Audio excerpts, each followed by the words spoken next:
The little girl whispered, "I don't need money. I just want a hug." And it changed his life forever. The old town square glimmered under strings of golden fairy lights, the crisp scent of autumn leaves swirling with the aroma of roasted chestnuts and warm cinnamon pastries.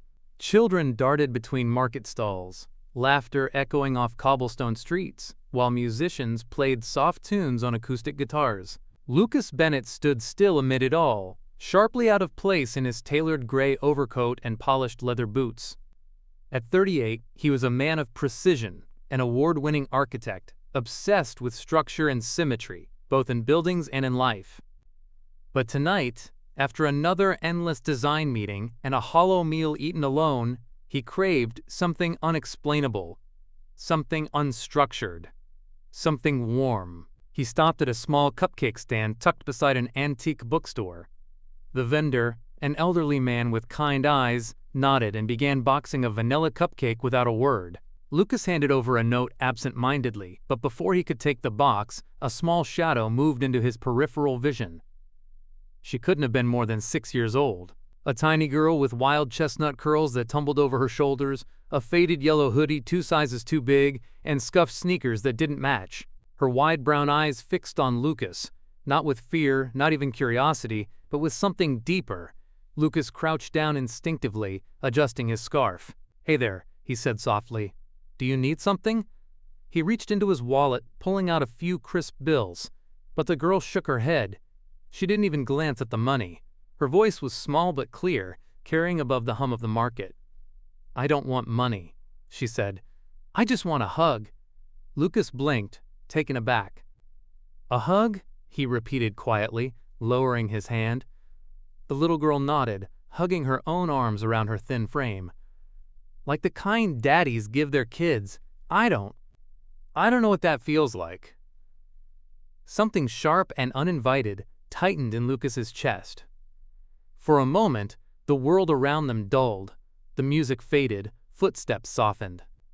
All he could hear was her voice and the echoes of his own childhood in it.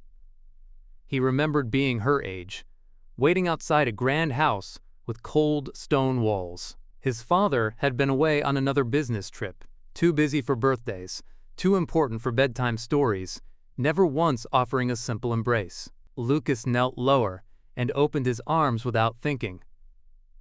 "Would this do?" he asked gently.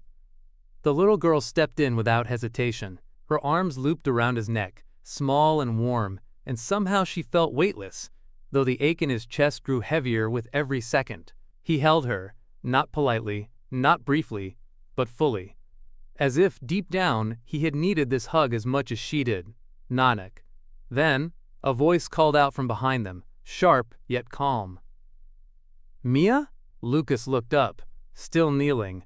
A young woman approached with 2 paper bags in her hands, her auburn hair pulled into a messy bun. Her jeans were worn, her coat thin, but her eyes, sharp, amber, and tired, sparked with a protective fire as they locked on Lucas. "Who are you?" she asked firmly. Lucas loosened his hold so Mia could step back. The little girl looked between her mother and Lucas. "I'm no one," Lucas said softly, standing to his full height. "Just passing through."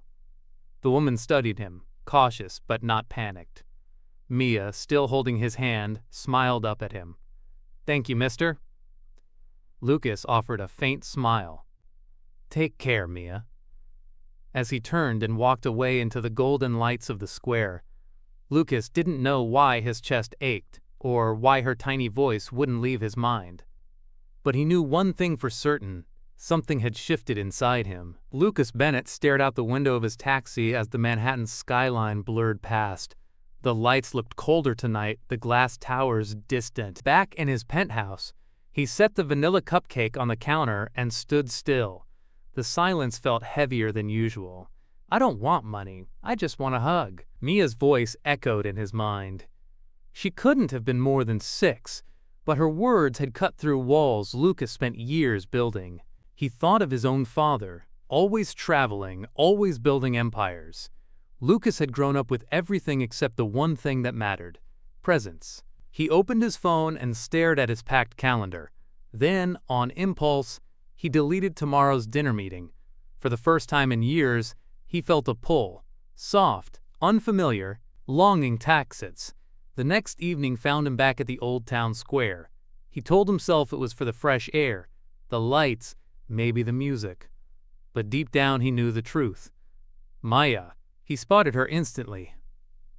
Mia sat at a small table under glowing lanterns, drawing intently, tongue poking out.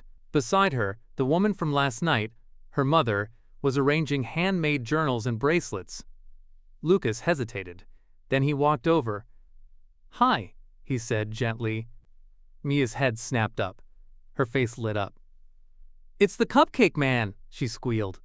Lucas chuckled. "Close enough." Her mother's amber eyes locked on him, cautious but not hostile this time.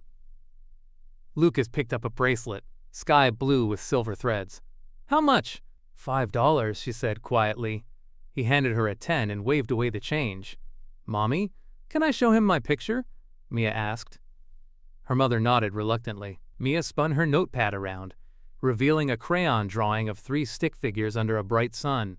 One tall, one medium, one small. A pink heart floated above them. "This is me, Mommy, and a friend," Mia said shyly. Lucas felt something stir in his chest. "I'm Lucas," he said, offering his hand. "Emma," she replied softly, shaking it. This time he knew he wouldn't walk away so easily. Emma held Lucas's gaze for a moment longer than he expected. Her eyes, sharp, amber, and tired, seemed to search him, weighing whether he was a threat. Mia, oblivious to the tension, leaned closer to Lucas. "Do you like cupcakes too?" she asked brightly. Lucas smiled faintly. "I do. Vanilla's my favorite." Emma shifted slightly, still watching. "What brings you back here?" she asked, her voice calm but edged with caution. Lucas hesitated. "I wanted to see how Mia was doing," he admitted honestly, "and I couldn't stop thinking about what she said last night." Emma's eyes softened just enough to register surprise. She glanced at her daughter, who had already returned to her drawing, humming softly. "Most people don't come back," Emma murmured, almost to herself. Lucas didn't know how to respond to that, so he stayed quiet, letting the hum of the market fill the silence. After a moment, Mia tugged on Emma's sleeve. "Mommy, can he stay while I finish my picture, please?" Emma hesitated. Then, with a small sigh, she nodded. "Just for a little while." Lucas crouched beside the table, watching Mia scribble with a stubby crayon. "What are you drawing this time?" he asked. "A house," Mia said proudly. "For Mommy, me, and a friend." She glanced at him shyly.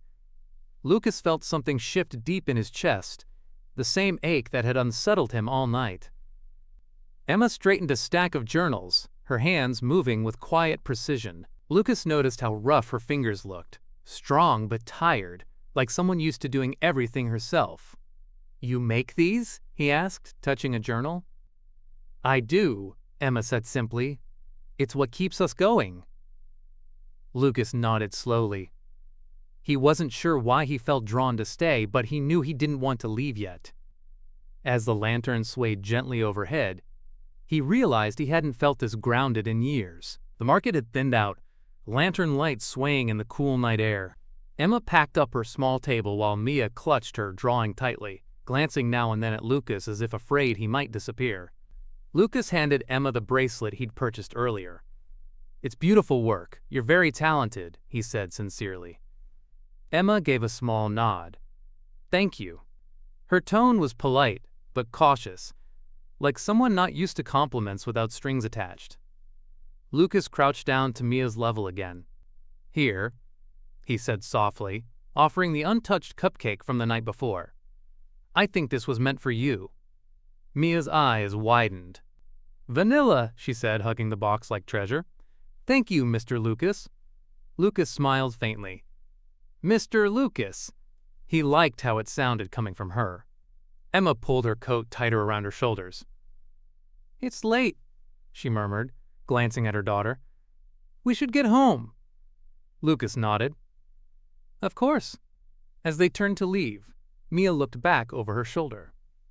"Will you be here tomorrow?" she asked. Lucas hesitated. Do you want me to be? Yes, she said brightly. Emma's eyes flickered toward him, unreadable. Good night, Lucas, she said quietly. Good night, he replied. He stood there for a long moment, watching them disappear into the dimly lit streets. For reasons he couldn't quite name, his chest felt heavier with every step they took away from him. Night. That night, the penthouse felt colder than ever. The floor-to-ceiling windows offered a dazzling view of Manhattan, but Lucas barely noticed. He loosened his tie, sat at the kitchen counter, and stared at nothing. I don't want money, I just want a hug. Mia's words clung to him like ivy. He had heard countless pitches in boardrooms, endless flattery at galas, even whispered declarations from women who wanted his name more than his heart. But none of it had reached him the way a single sentence from a little girl had. For the first time in years, Lucas realized he didn't want to be alone. The next evening, Lucas found himself back at the old town square, his coat collar turned up against the autumn breeze. He told himself he was only there for the air, the lights, the faint scent of roasted chestnuts, but deep down, he knew the truth. He was searching for them. The square buzzed with life as usual, families sharing meals on wooden benches, couples strolling hand in hand, children weaving through the crowd with sticky fingers and wide smiles. Lucas scanned every corner, trying not to look too eager, and then he saw her. Emma stood behind her small table, arranging colorful journals and bracelets with quiet precision. Beside her, Mia sat cross-legged on a blanket, crayons scattered around her as she worked on another drawing. Lucas's heart gave an unfamiliar lurch. He walked slowly toward them, unsure if he was intruding, unsure why he felt so compelled to be there again. Hi, he said softly as he approached. Mia's head shot up. Recognition spread across her face like sunlight breaking through clouds. It's Mr. Lucas, she exclaimed, her voice bright with delight. Emma looked up too, her amber eyes narrowing slightly, cautious, but not hostile. Lucas offered a tentative smile. I was in the neighborhood, thought I'd stop by. Emma gave a small nod, her expression unreadable. Cry. Lucas crouched beside Mia. What are you drawing this time? A house, Mia said proudly, holding up her page. 3 stick figures stood under a big yellow sun, one tall, one medium, one small, with a pink heart floating above. Lucas felt something stir in his chest again. A beautiful house, he said gently.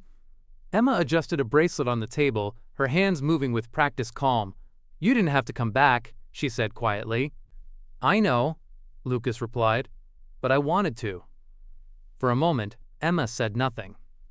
Then she looked at Mia, who was now humming softly as she colored.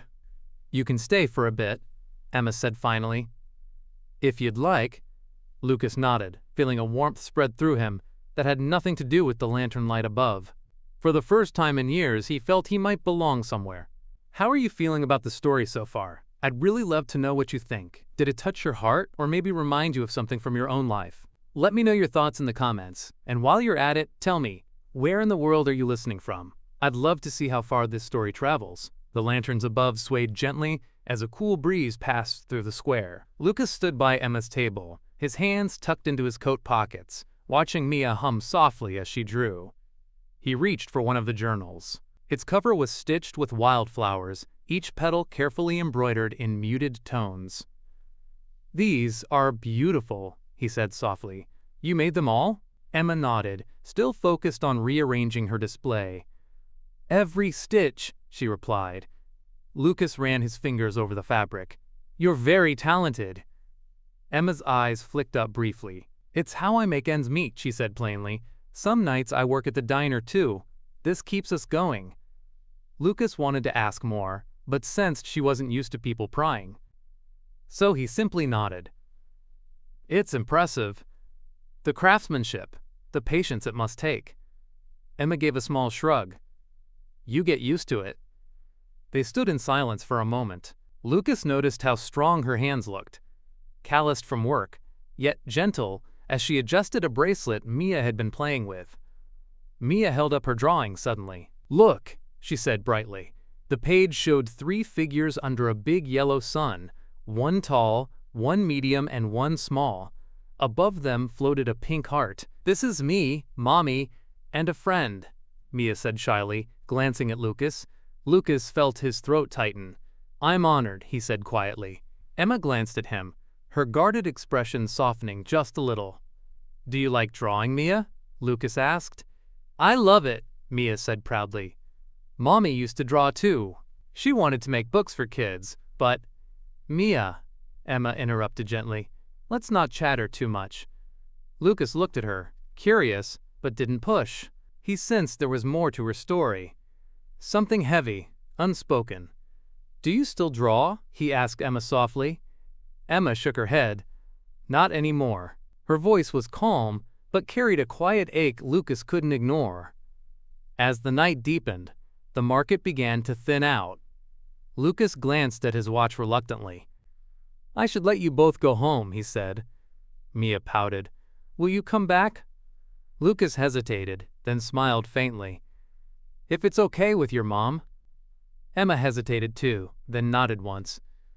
"Maybe." As Lucas walked away, he felt something he hadn't felt in years. Not the emptiness that usually followed goodbyes, but a quiet pull to return.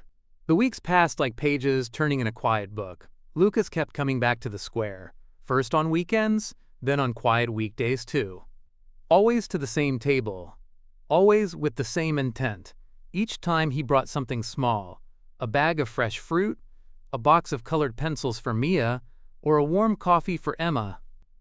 He never made a show of it. He just placed the gifts gently on the table and stayed, listening more than he spoke. Emma never asked for anything. She rarely even thanked him with words, but over time, her eyes softened whenever she saw him walking through the lantern-lit square. One evening, as the market wound down, Lucas stayed behind to help Emma pack her handmade journals into a worn canvas bag. Mia twirled in circles nearby, holding a bracelet Lucas had bought her earlier that night. "You don't have to help," Emma said quietly, adjusting the straps on her bag. "I know," Lucas replied, handing her a stack of neatly folded scarves. "But I want to." Emma hesitated, then nodded slightly. Later, the 3 of them sat on a bench, sharing roasted chestnuts wrapped in paper cones. Mia sat between them, her small fingers working to peel the shells as she chattered about her drawings. "Someday I'll make a book," she said proudly. "And it'll have pictures of Mommy and me and our friend." Emma's lips curved into the faintest smile. Lucas didn't say anything, but the warmth that bloomed in his chest surprised him. As Mia leaned her head against Emma's arm, her eyes growing heavy with sleep, Lucas found himself asking, "Don't you ever get tired?" Emma's gaze drifted to her daughter's face. "As long as she's smiling, I don't." Lucas stayed silent, but her words settled deep inside him. He had built skyscrapers, designed grand structures admired around the world, yet nothing about them felt as steady, as meaningful, as Emma's quiet resolve. In that moment, under the soft glow of the street lamps and the faint hum of evening traffic, Lucas realized something he hadn't felt in years. Sigh. He didn't want to leave. Rain lashed against the windows as Lucas sat in his car, staring at the familiar corner of the square. Emma's table wasn't there tonight. The lanterns swayed in the wind, and the square felt emptier without them. He told himself to drive home, but something made him wait. Then he saw them. Across the street, under the shelter of a bus stop, Emma sat hunched over, holding Mia tightly against her chest. Even from a distance, Lucas could see the worry etched on her face. He parked and hurried over. "Emma?" he called softly. She looked up, startled, her eyes flashing between caution and relief. "Lucas?" "Mia's burning up," she said quickly. "The clinic's full. They wouldn't take her." Lucas didn't hesitate. "Come with me. I'll drive you to the hospital." Emma hesitated for only a second before nodding. Together, they ran through the rain. Lucas opened the car door, helping them in gently, as if Mia were made of glass. The drive was quiet, except for Mia's soft whimpers, and the sound of rain pounding the roof. Lucas gripped the steering wheel tightly. He had never felt this protective of anyone before. At the ER, Emma handled the paperwork while Lucas stayed close, pacing the hall, watching Mia's small body curled in her mother's arms. Hours passed like years. When the nurse finally settled Mia into a bed with an IV in her tiny arm, Lucas stayed by her side. As Emma sat exhausted in the corner chair, Lucas took Mia's hand gently. "Want to hear a story?" he whispered. Mia nodded weakly. So he told her. One, about a princess who could turn sadness into flowers, and a knight who didn't fight with swords but with kindness. His voice was soft, steady, and for the first time in years, it felt like he was speaking from his heart. Emma watched him silently. There was no pretense, no polished charm, just a man who refused to leave. Long past midnight, Mia finally drifted off to sleep. Lucas stayed. He didn't check his phone. He didn't glance at the clock. And Emma, watching him in the dim light, realized something she hadn't let herself believe in years. This man wasn't just passing through. Days turned into weeks, and Lucas kept coming back. Wearis. At first, it was just to check on Mia after her night in the hospital. He brought warm soup, coloring books, and new crayons tied with ribbon. Emma thanked him politely, but kept her distance. But over time, his visits became a rhythm. Small gestures, helping Emma carry supplies to her table at the market, teaching Mia how to draw a dog that didn't look like a potato, sharing paper cones of roasted nuts as the lanterns flickered overhead. One evening, as the market closed, they sat on the curb eating grilled corn. Mia chattered happily about her dream house. "It has 3 rooms," she said proudly. "One for Mommy, one for me, and one for Mr. Lucas." Emma froze slightly, her fingers tightening on the paper wrapper. Lucas noticed, but didn't comment. Instead, he smiled softly. "Sounds like a nice house." Emma exhaled slowly. Later that night, after Mia fell asleep curled on a blanket, Lucas and Emma sat quietly under the lantern glow. "You don't have to do all this," Emma said softly, not meeting his eyes. We're fine on our own." Lucas shook his head.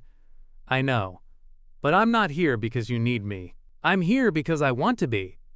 Emma's lips parted, as if to argue, but no words came. "I've spent most of my life building things," Lucas continued. "Buildings, careers, walls around myself, but never anything that felt like this." Emma finally looked at him. In her amber eyes, there was still caution. But something else too. Hope. For the first time in years, she felt the edges of her fear begin to soften. The autumn air was crisp as Emma stepped into the small backyard of her rented home. She stopped in surprise. Fairy lights twinkled along the fence. A wooden table sat under the sycamore tree, draped in a simple white cloth with 2 plates of roasted chicken and vegetables. Paper flowers, clumsy but carefully folded, were scattered across the table. Lucas stood there, hands tucked in his coat pockets. "I thought maybe we could have dinner here. Just us." Emma hesitated. She wasn't used to grand gestures. But there was nothing grand about this. It was quiet, thoughtful. She nodded and sat down. They ate slowly, sharing soft laughter as Mia peeked out the window, waving before climbing into bed. After dessert, Emma leaned back in her chair. "You didn't have to do all this," she said quietly. "I know," Lucas replied. "But I wanted to." The lantern light flickered across his face as he took a deep breath. "I've never been anyone's partner," he began softly. "Never been a father. I don't know if I'd be any good at it. But if you need someone willing to learn, I'm here." Emma froze. Her hands tightened around her mug. "I might get it wrong," Lucas said gently, "but I won't walk away." For a moment, Emma said nothing. Then she stood, walked around the table, and wrapped her arms around him. Not tightly, not desperately, just wholly. "I don't need magic," she whispered. "I just need someone who stays." Lucas closed his eyes and held her back. For the first time in his life, he wasn't building skyscrapers or chasing success. He was staying. Winter came softly, blanketing the small town in muted tones of gray and white. But inside Emma's home, there was warmth. Lucas had started spending more time there, not as a guest, not as a visitor, but as someone who belonged. On weekends, they shared simple joys, cooking pancakes shaped like animals, reading bedtime stories, and laughing as Mia tried to teach Lucas how to braid hair. Mia had even given him a nickname. Mr. Warm, she declared proudly one evening, pointing at him with a crayon-stained finger. Because you bring warm food, warm hugs, and your eyes smile even when your mouth doesn't. Lucas had chuckled, but Emma had paused. She didn't correct her daughter. She didn't look away. She only whispered, "She's right." One quiet night, as they sat in the living room with Mia asleep across both their laps, Emma spoke softly. "I'm afraid," she admitted, staring at the flickering candlelight. "Afraid of what?" Lucas asked. "That one day you'll realize this life isn't easy, and you'll leave." Lucas didn't answer immediately. Instead, he reached for her hand. Not with urgency, but with quiet certainty. "I'm not most people, Emma," he said gently. "And love, it's not about fireworks. Sometimes it just shows up and stays." Emma looked at him then, really looked, and for the first time in years allowed herself to believe. Spring arrived with bursts of color. In the small garden behind Emma's home, tulips swayed gently in the breeze as Lucas hammered the last nail into a wooden birdhouse Mia had painted herself. "Perfect," Mia announced, standing on tiptoe to hang it on a branch. "Now the birds will have a home too," Lucas smiled. "Just like us, huh?" Mia grinned, her cheeks dimpled. "Yeah, except we don't live in a tree." Emma watched them from the porch, her heart full.